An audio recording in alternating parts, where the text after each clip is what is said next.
So this is the part where I introduce myself. My birth name is Manuel Roberto Orduña Carretero. That was too many syllables for my little sister, so she called me Toto. To the rest of my family, it was Manuel Roberto. That was too foreign for American integration, so I was whitewashed to Robert.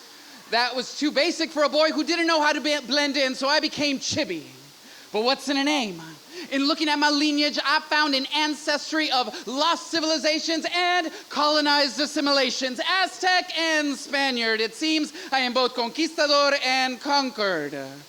All this to say that I was always on the hunt for a lost identity.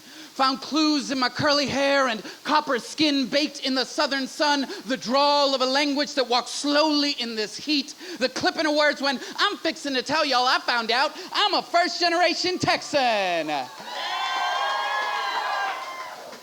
That is what the teacher taught me in state history class, and I listened. When he talked about the Alamo, he juggled a curriculum that clashed with his own tongue. His accent told me he was probably more a descendant of Miguel Hidalgo than Davy Crockett, but his words told me to be proud, to be grateful of those that died. The rights and privileges currently afforded to me were bought and paid for by American blood. Who was I to deny the red, white, and blue looming, a lone star of conquest in the corner of the classroom? Today I watch two sides debate the fate of lost dreamers, a modern-day Alamo. Everyone claims this land is my home. Children native to this soil are uprooted. We send a call up to heaven. San Antonio de Padua, we pray they find their way. And I think this is wasted breath.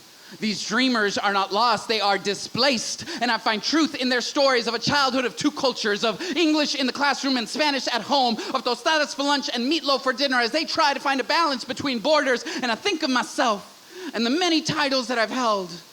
A Mexican birth certificate, a resident alien card, a Texas driver's license, an American passport. I find I am all of them, and my story of a blended experience should not be the exception. For those that feel they are lost when a country tells them they don't belong, when the barrios and the suburbs in the same city seem oceans apart, when those that oppress us do so from the head of a table that was built by indigenous people and immigrants together, let me remind you, the blood of millions of Mexicans toiled this soil long before America manifests destiny to seed in our ground. So don't tell me to go back to where I came from when this border crossed me, motherfucker.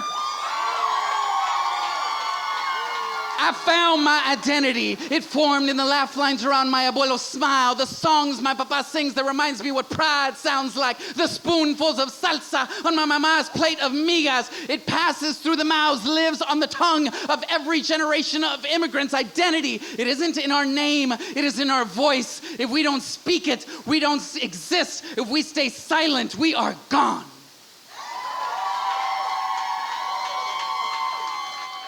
So my name is Chibi.